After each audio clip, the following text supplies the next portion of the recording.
núcleo terrestre se ha desatado una fuerza aniquiladora. Arrojará más lava que todos los volcanes de la historia juntos. Su implacable avance podría erradicar todo rastro de vida. Nuestros ancestros, los primeros anfibios, lucharán por dar el salto más radical de la evolución. A lo largo de la historia de la Tierra, una serie de sucesos catastróficos han provocado numerosas extinciones en masa. Pero cada vez que la aniquilación total parecía inevitable, la naturaleza demostró una impresionante capacidad de recuperación. Las extinciones en masa son una parte brutal de nuestro pasado y posiblemente de nuestro futuro. ¿Quién vivirá y quién morirá? La respuesta podría sorprender a muchos. A continuación experimentarán una de las peores catástrofes de la historia, el infierno en la Tierra, en Armagedón Animal.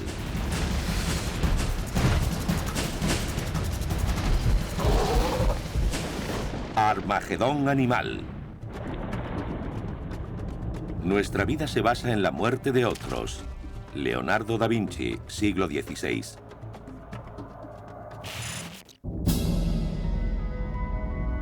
Nuestro planeta hace 377 millones de años.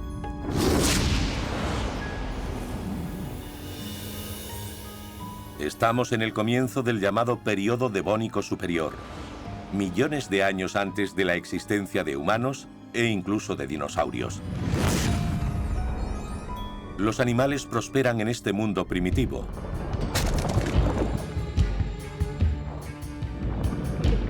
Al menos por el momento. La vida en la Tierra está a punto de verse amenazada por la segunda gran extinción de su historia.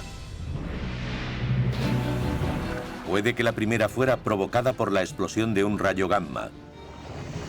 Pero los científicos creen que este segundo asesino atacó desde debajo de nuestros pies.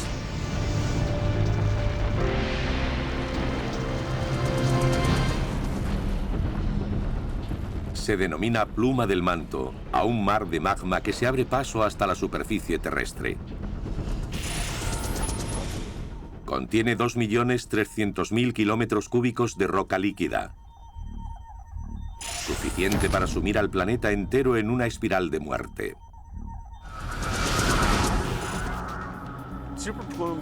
Las plumas del manto son grandes mares de roca ardiente que, por motivos que desconocemos, se desprenden del resto del material magmático y salen a la superficie terrestre.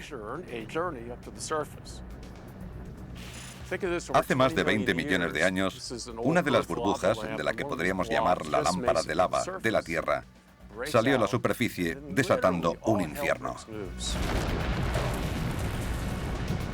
En su ascenso, la pluma va moldeando y derritiendo la corteza terrestre desde abajo. El Armagedón es solo cuestión de tiempo.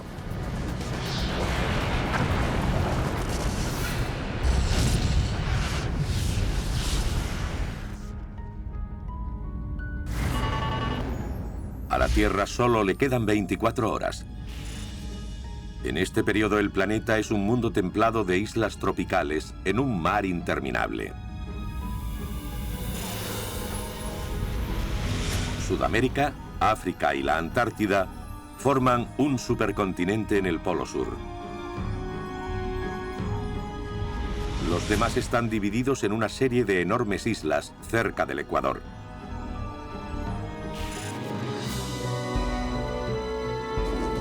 Por primera vez en la historia, las plantas cubren tierra firme.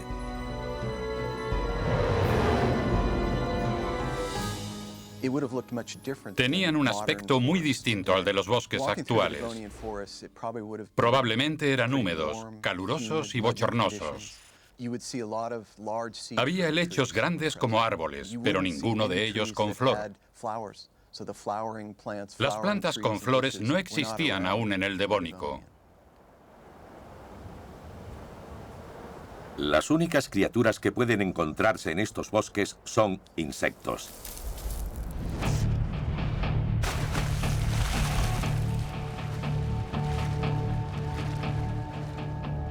Pero en el inmenso mar prospera la vida animal.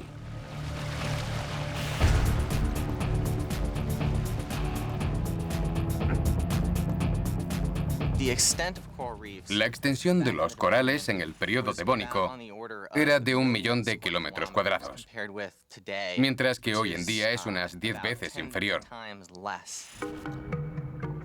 Estos ecosistemas están llenos de habitantes. Corales, esponjas, trilobites, los insectos del mar y Nautilus, antepasados del pulpo y el calamar. Los arrecifes eran enormes, ricos, diversos y coloridos. Había cientos de tipos de corales y criaturas similares como las esponjas y equinodermos con tallo llamado lirios de mar o crinoideos. Debía ser una gigantesca cornucopia de movimientos, colores y formas. Una de las cosas que más nos habría llamado la atención sería la increíble abundancia de peces. El Devónico es conocido por este motivo. Actualmente los peces son una de las formas de vida más primitivas del planeta. En este periodo son los animales más avanzados. Aparecen en las más sorprendentes variedades y los hay que miden pocos centímetros de largo hasta otros del tamaño de un autobús. Pero un grupo destaca por encima de todos: los placodermos.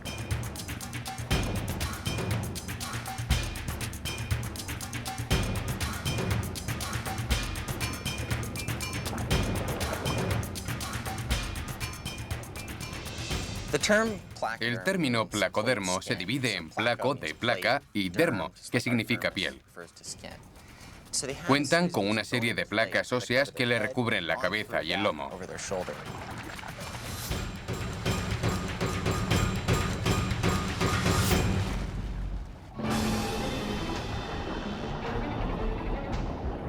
La criatura más grande del océano y de la historia hasta el momento es el Dunkleosteus. La mayor criatura junto a la que he nadado es la orca, y habría quedado eclipsada por el tamaño del enorme Dunkleosteus. Este monstruo marino de 10 metros de largo y 20.000 toneladas de peso es tan fiero como parece. Las placas que recubren su cabeza son como una armadura. Su potente mandíbula sin dientes es capaz de atrapar a una presa en la 50ª parte de un segundo, con un mordisco casi tan potente como el de un tiranosaurio. No creo que a nadie le gustase acabar en las mandíbulas de un Dunkleosteus. Cuando un tiburón ataca, le clava a la víctima sus dientes. Pero la mandíbula de un Dunkleosteus habría podido partir a un hombre por la mitad. Tras engullir a su presa, regurgita las partes que no puede digerir. El Dunkleosteus es el rey indiscutible de esta selva acuática. Pero ni siquiera él está libre del infierno que está a punto de desatarse. En la actual Siberia, la pluma del manto está a punto de romper el lecho marino.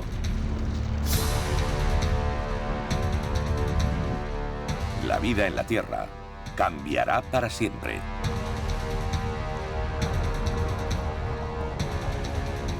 El mar retumba.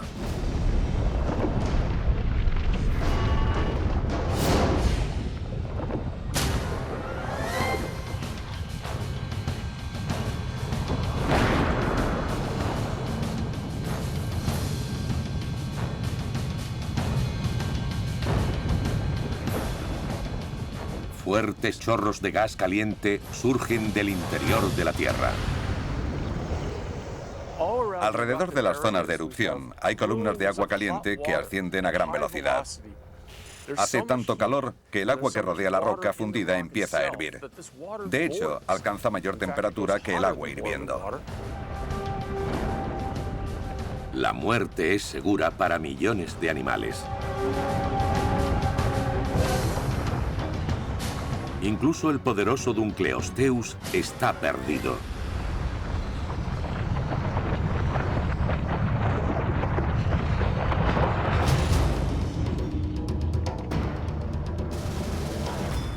Los derrumbes de rocas submarinas destruyen los arrecifes en cuestión de segundos. El magma surge por profundas fisuras. La erupción afecta a una zona tan grande como la isla de Manhattan con la fuerza de miles de bombas nucleares.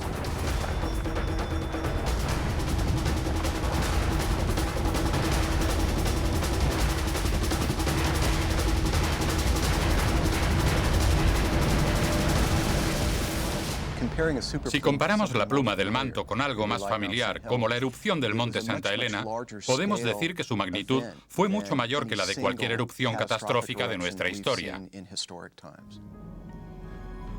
Los bancos de peces muertos se pudren bajo el calor tropical. Son las primeras bajas de la que será una batalla épica por la supervivencia. Una guerra librada entre la pluma del manto y la propia Tierra, mientras la vida animal se ve atrapada en el fuego cruzado.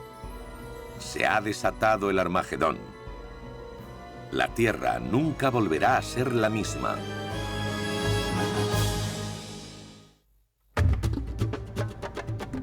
Bajo un cielo sin estrellas resonaban suspiros, quejas y profundos gemidos. El infierno, Dante 1308.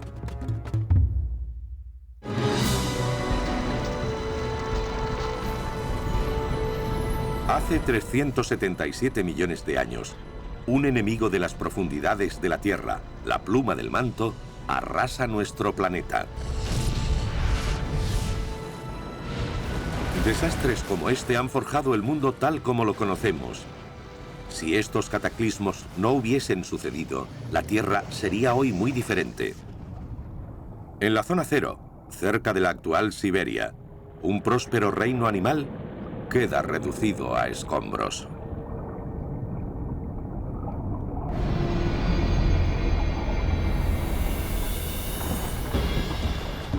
Y este es solo el comienzo.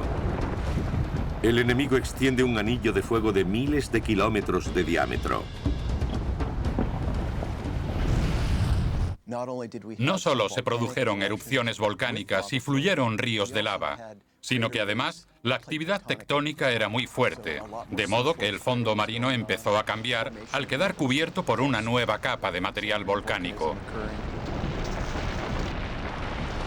Pero la corteza terrestre no es lo único destruido.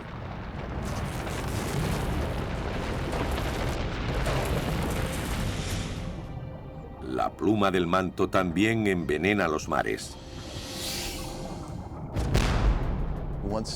En cuanto la lava entra en contacto con el agua del mar, genera una gran cantidad de compuestos tóxicos. Se desprenden muchos metales, como plata, oro, cromo, hierro, magnesio y otros. La contaminación se extiende como la radiación de una explosión atómica. La nueva vida es la más vulnerable. En lo que hoy es el sur de Italia es la temporada de cría del Eusthenopteron. Como hace ahora el salmón, miles de ejemplares vienen a estas aguas cada año para reproducirse. Estos ágiles depredadores son casi tan grandes como el hombre y se comportan de forma violenta. Se les denomina sarcopterigios, pues sus carnosas aletas son precursoras de las actuales extremidades.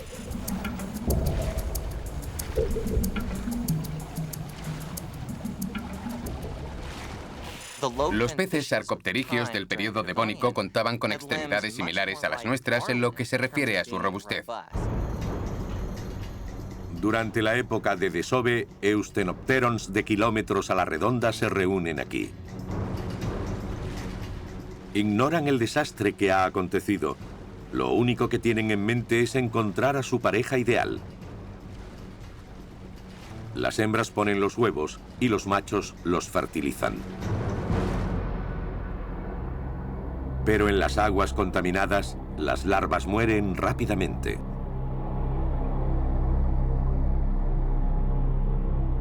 Esto diezmará su población poco a poco hasta desaparecer para siempre.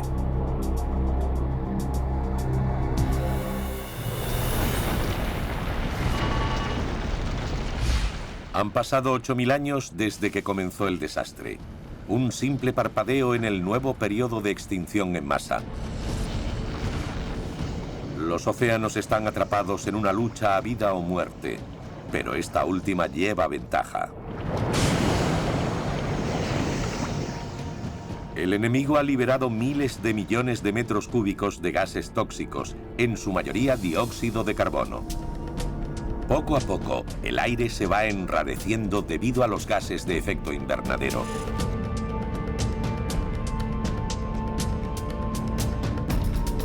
Las temperaturas se disparan. Las corrientes oceánicas se detienen. Lo que impulsa las corrientes es la redistribución del calor. El calor de los trópicos intenta abrirse camino hasta las zonas más frías. Y a su vez, el frío del Ártico intenta calentarse dirigiéndose hacia los trópicos. Eso provoca corrientes de agua y vientos. Si los polos fueran cálidos, al igual que los trópicos, nada impulsaría las corrientes y los vientos. La muerte empieza a extenderse por todo el planeta.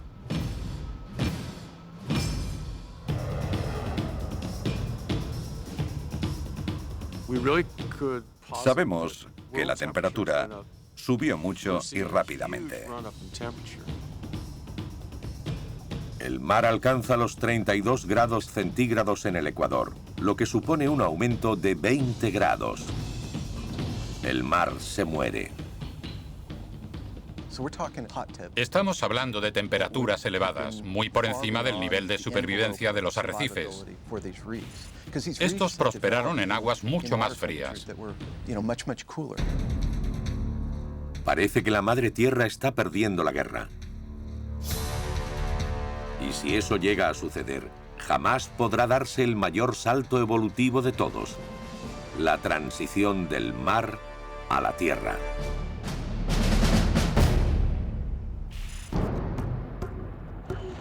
Nuestros ancestros, incluido un impresionante pez llamado Tiktaalik, empiezan a notar los cambios sufridos en su mundo. En los lechos de los ríos de la actual Groenlandia, saben que su hábitat se evapora.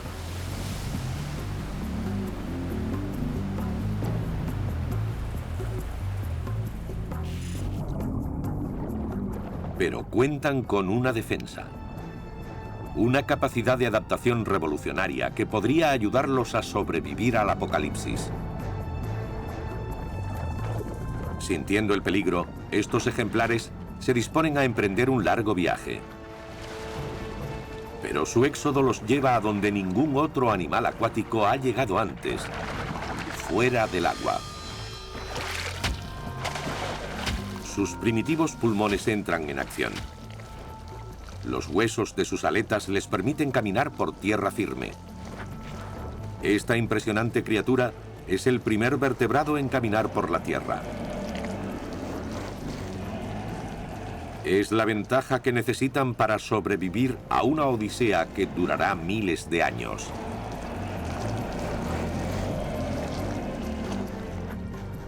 El Tiktaalik es el vínculo perfecto entre los peces verdaderamente acuáticos y los primeros anfibios en tierra.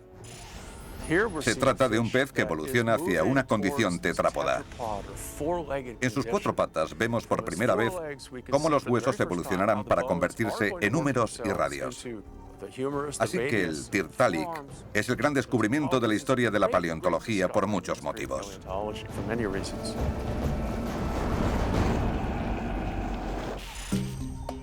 El Tiktaalik cuenta con muchas características nunca vistas antes para la vida fuera del agua. Una cabeza plana con ojos en la parte superior, un cuello móvil y unos apéndices fuertes pero flexibles.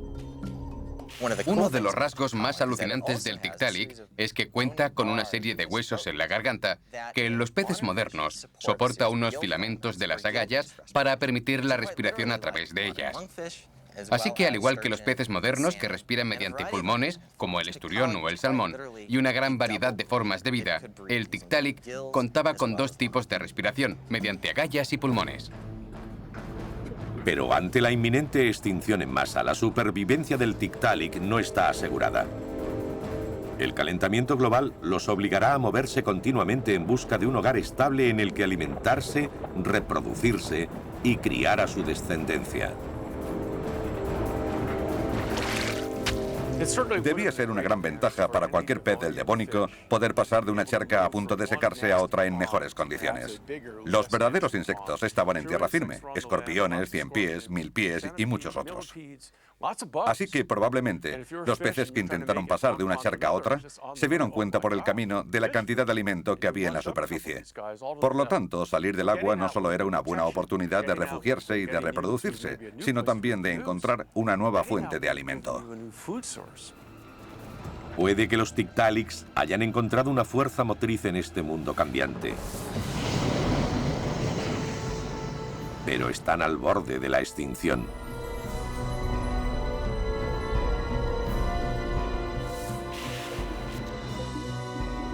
Un paso en falso y toda la especie habrá desaparecido. Y con ella, nuestra propia existencia. Otros habitantes de agua dulce no están tan bien adaptados, incluido el Bothriolepis, uno de los peces más abundantes del mundo. El Bothriolepis es el animal que mejor encaja en el término pez acorazado. Probablemente no habría ganado ninguna carrera, pero estaba tan bien protegido que resultaba difícil matarlo. Pero esta criatura es vulnerable al cambio de su entorno.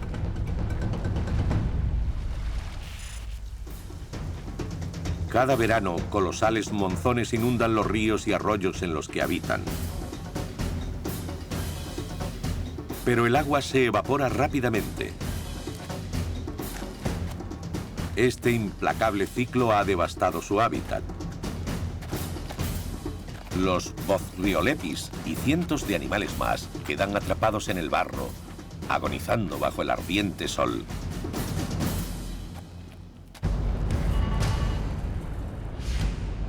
$100.000 años después de que la pluma del manto rompiera la superficie terrestre, su implacable asalto continúa. La lava sigue saliendo. El fondo marino está cubierto por productos tóxicos. Y el sol abrasa la tierra. La fuerza vital del planeta empieza a desaparecer. Para las especies que una vez prosperaron aquí, solo hay una opción: adaptarse o morir.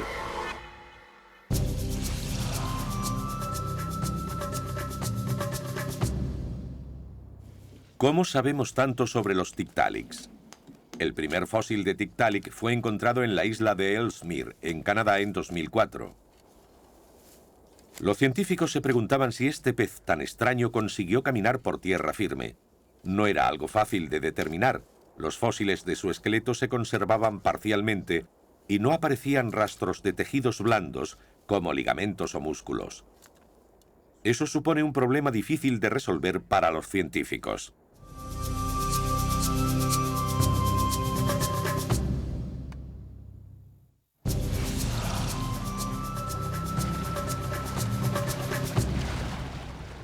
¿Cómo saben los científicos que el Tiktaalik, el eslabón perdido entre los peces y los anfibios, colonizó la Tierra? La respuesta reside en sus huesos. Los huesos de sus muñecas se fijan al codo de una forma única que le permiten impulsarse. Hay puntos de flexión en sus muñecas en contraste con el codo. Se trata de los primeros codos y muñecas de la historia animal. A pesar del debate, muchos científicos creen que esta característica permitía al Tiktaalik despegar su cuerpo del suelo y caminar. Sus descendientes desarrollaron dicha característica y durante 15 millones de años poblaron la tierra firme de modo permanente.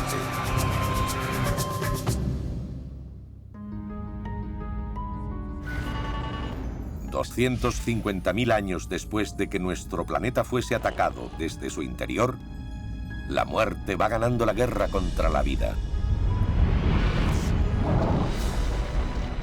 La pluma del manto que emergió cerca de Siberia sigue provocando terribles erupciones volcánicas.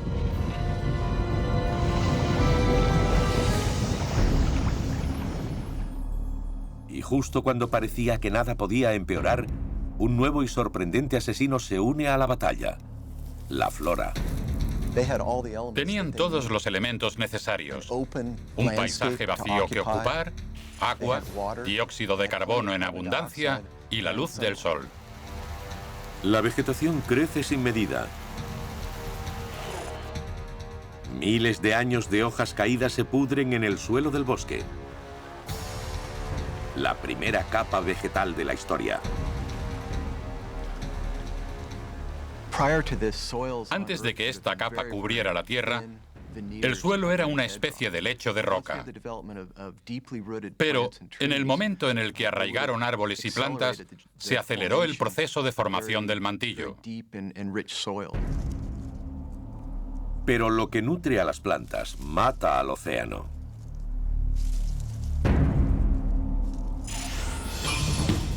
Cuando llueve, la tierra va al mar. Las algas absorben los nutrientes y crecen de forma descontrolada, absorbiendo el oxígeno y asfixiando a la vida marina. Las costas se inundan. El mar se vuelve de color verde.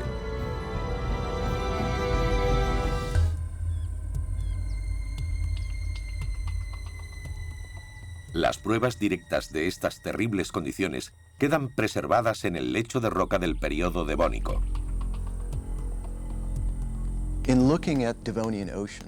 En los mares devónicos, una de las cosas más sorprendentes de los sedimentos depositados en las cuencas oceánicas era la abundancia de colores oscuros. Esto demuestra los bajos niveles de oxígeno que prevalecían en aquel periodo.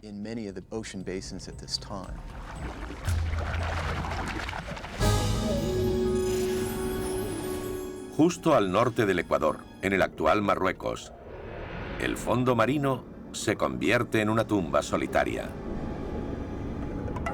Un lodo bacteriano es todo lo que queda del arrecife. Los pocos supervivientes pasan hambre. Hubo un tiempo en que esta zona estaba habitada por cientos de Dunkleosteus. Ahora solo quedan unos cuantos.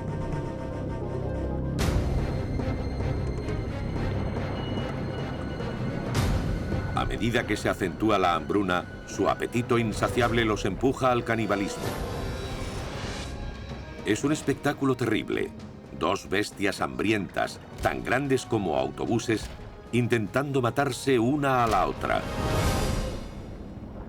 Un bocado de uno de estos monstruos es un buen almuerzo, pero solo sirve para retrasar lo inevitable. El rey de los mares devónicos, el tiranosaurio de su época, está sentenciado. Hace 300.000 años que comenzó la extinción. Y la Tierra está a punto de convertirse en un planeta muerto. Los mares contaminados se han cobrado la vida de miles de especies.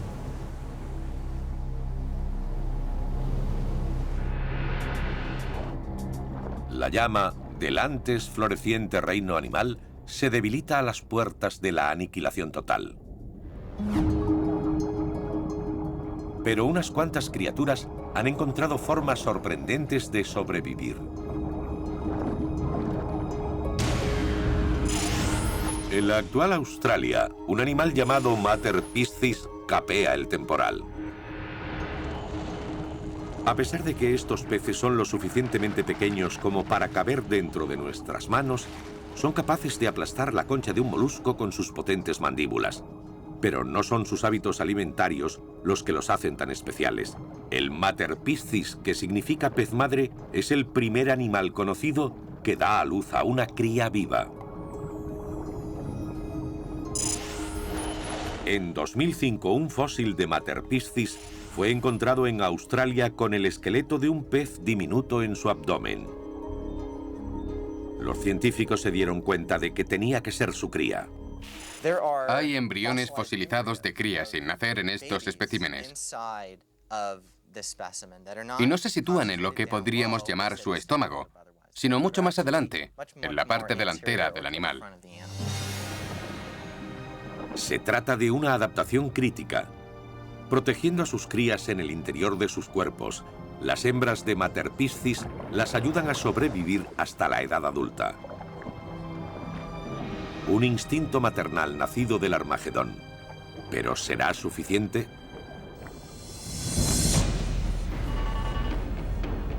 Han pasado 750.000 años desde el ataque de la pluma del manto. Y su furia ha arrasado el planeta.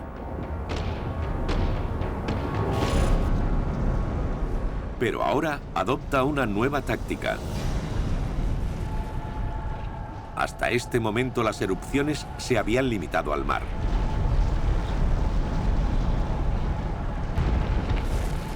Ahora también tendrán lugar en tierra firme.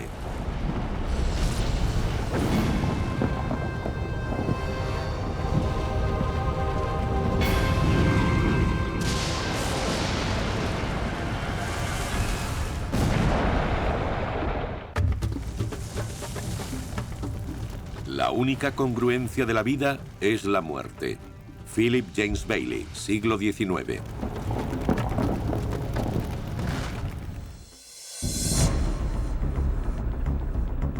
Hace 377 millones de años, nuestro pacífico planeta se vio envuelto en una oleada de muerte y destrucción. Los científicos creen que el desencadenante fue una pluma del manto, un gigantesco flujo de roca fundida.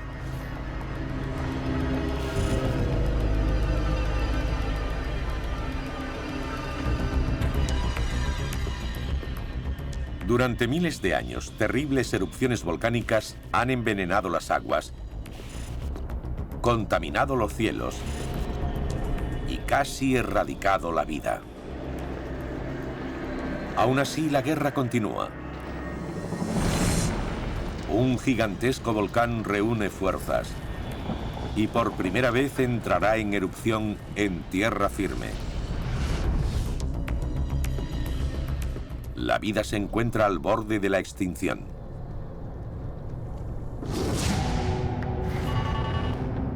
Han pasado 1.200.000 años desde la primera erupción. Si nos hubiésemos encontrado en la actual China oriental, habríamos oído un gran estruendo. El aire se habría viciado y su olor sería sulfuroso. Entonces llegaría el caos. Géiseres de fuego líquido se elevan cientos de metros con una fuerza aterradora.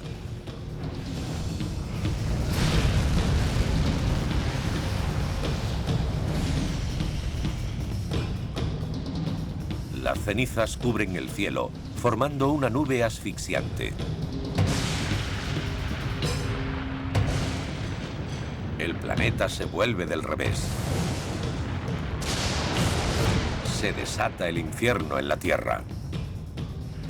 La mejor forma de describir la fuerza explosiva de una supererupción es compararla con algo reciente, como la erupción del monte Santa Elena.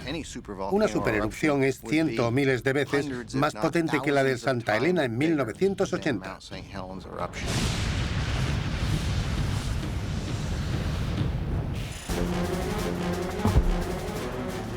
Cualquiera que viva cerca del volcán, incluso bajo el agua, tiene problemas. Nuestros antepasados, los Tiktaaliks, huyen en busca de refugio. Algunos incluso intentan huir por tierra, pero allí no hay salvación posible.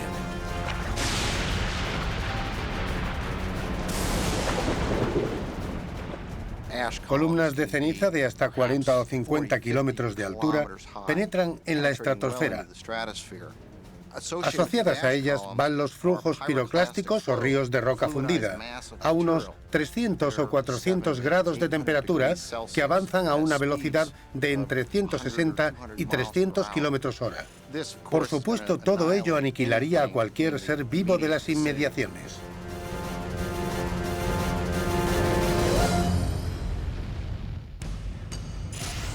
Varias horas después de la erupción inicial, la lava sigue surgiendo por grandes fisuras en la Tierra. La erupción se prolonga varias semanas, lanzando al aire suficiente material como para rellenar el Gran Cañón. Trozos de roca ardiendo provocan grandes incendios, lo que empeora la situación.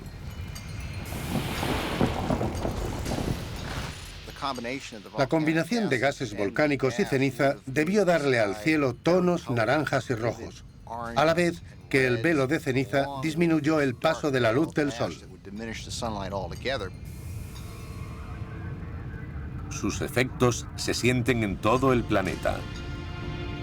La ceniza cae en forma de lluvia en todos los rincones de la Tierra. No hay forma de escapar del nuevo y surrealista cielo. En varias semanas o meses, la ceniza cae por completo de la atmósfera. No obstante, los gases pueden penetrar en la estratosfera y permanecer allí durante años. El planeta está envuelto en la oscuridad, un lúgubre presagio de lo que está por venir. Durante cientos de miles de años, la Tierra ha sido un gran invernadero que atrapa la energía solar y calienta la superficie. Pero ahora, los gases volcánicos desvían los rayos solares y el mundo está al borde de la congelación.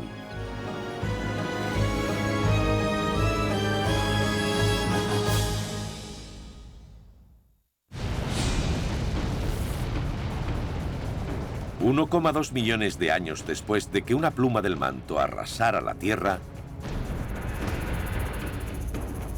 una oscura nube de cenizas sume al mundo en un brutal invierno volcánico.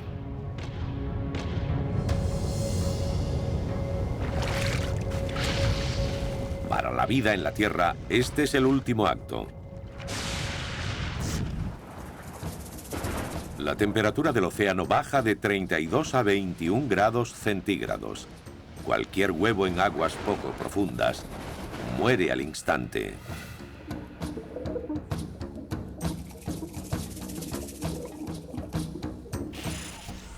El plancton, los microscópicos habitantes de la superficie que forman la base de la cadena alimentaria del mar, es diezmado. La vida en la Tierra ya ha sido vapuleada por cientos de miles de años de polución y calor. Y ahora esto. Si realmente sucedieron aquellas erupciones tan intensas, lo más probable es que provocaran un invierno volcánico.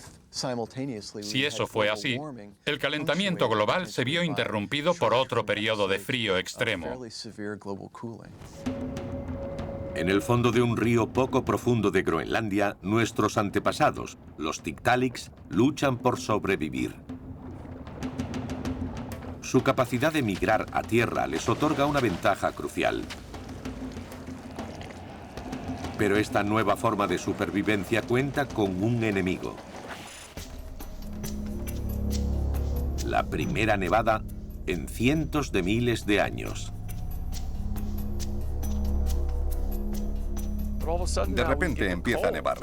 Tenemos un mundo tropical que empieza a enfriarse. Son dos duros golpes que rematan la extinción en masa del Devónico, o mejor dicho, las extinciones en masa. Para los agonizantes Tiktaaliks, las aguas heladas se convierten en su tumba. Su población va reduciéndose hasta que solo queda un ejemplar vivo.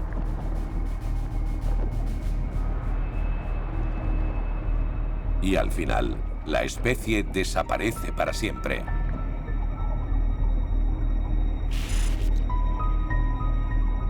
El Tiktaalik es considerado uno de los grandes pioneros vertebrados, en el sentido de que es uno de los animales que nos abrieron el camino. Somos nosotros mismos hace millones de años. Pero el Tiktaalik no sobrevive mucho tiempo en este mundo. El motivo es que cedió ante otras especies mejor adaptadas. Es solo un escalón de nuestra historia evolutiva que vivió poco tiempo.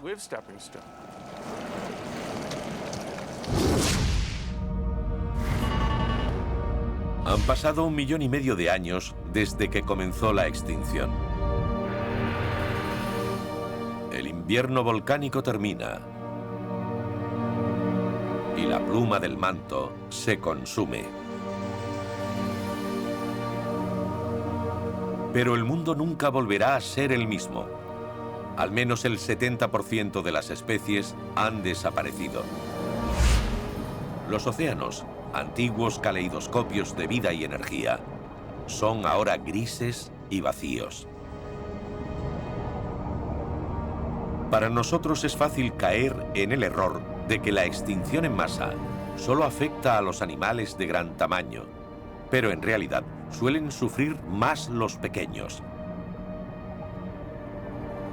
En esta catástrofe, los organismos que formaban los arrecifes de coral han sido erradicados. Suelen ser la base de estos bulliciosos hábitats, pero ahora han desaparecido. Pasamos de una situación de esplendor, donde los arrecifes se extienden hasta ocupar 5 millones de kilómetros cuadrados, a otra en la que han quedado reducidos a unos 1.000 kilómetros cuadrados como máximo, lo que supone una gran reducción de las comunidades que habitan en él. Junto con los arrecifes, los peces sin mandíbula, los más primitivos de todos, se han extinguido. Peces acorazados como los Dunkleosteus y Materpiscis no tardarán en imitarlos. Durante millones de años, los pocos supervivientes de la extinción luchan por salir adelante en un mundo inhabitable. La Tierra corre el peligro de convertirse en un planeta inerte.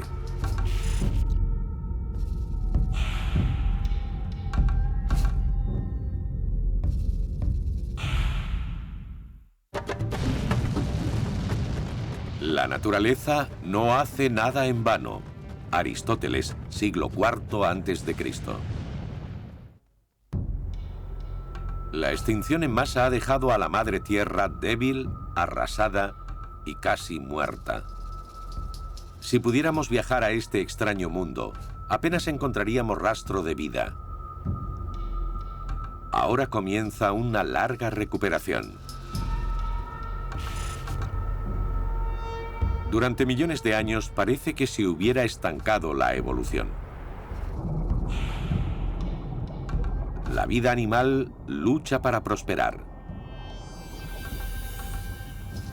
Los organismos microscópicos como las bacterias y las algas llenan ese vacío, reclamando el fondo marino antes dominado por los arrecifes de coral.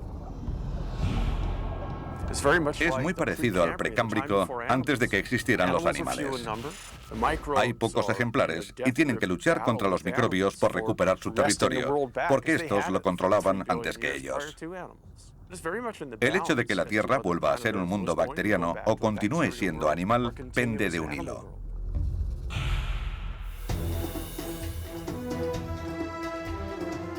Pero no todo está perdido. Los árboles que anteriormente habían contribuido a la extinción en masa ayudan ahora a recuperar la vida en el planeta. Cada año aportan más oxígeno a la atmósfera. La temperatura se estabiliza. Vuelve a haber estaciones y la vida se diversifica.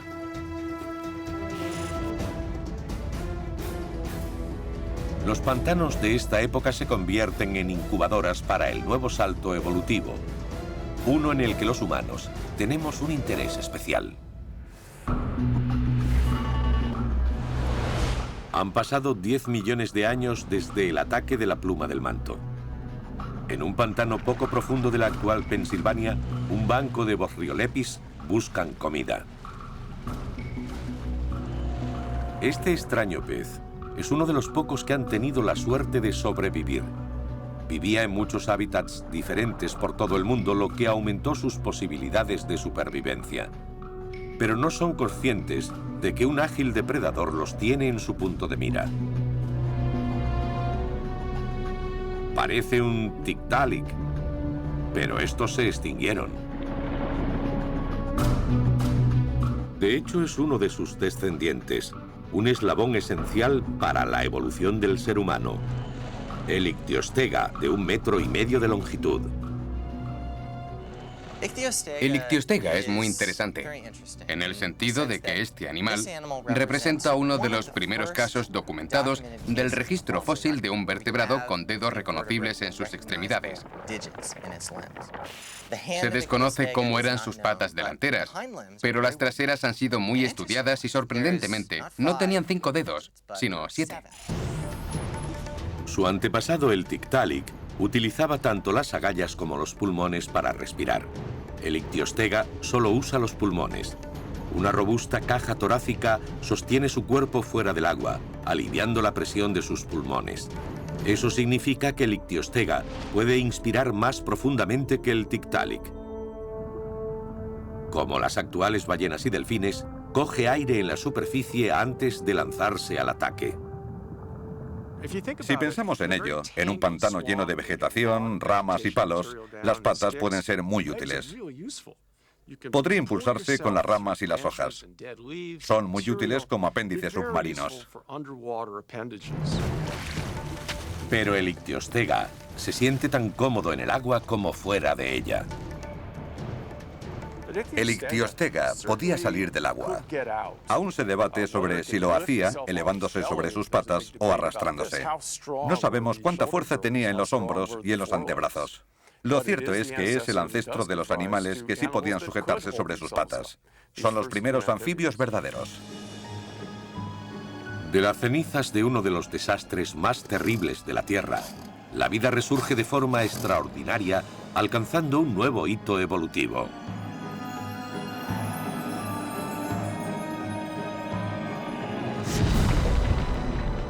El núcleo terrestre continúa ardiendo. En cualquier momento, otra pluma del manto podría amenazar nuestro mundo. En tal caso, se produciría un nuevo Armagedón.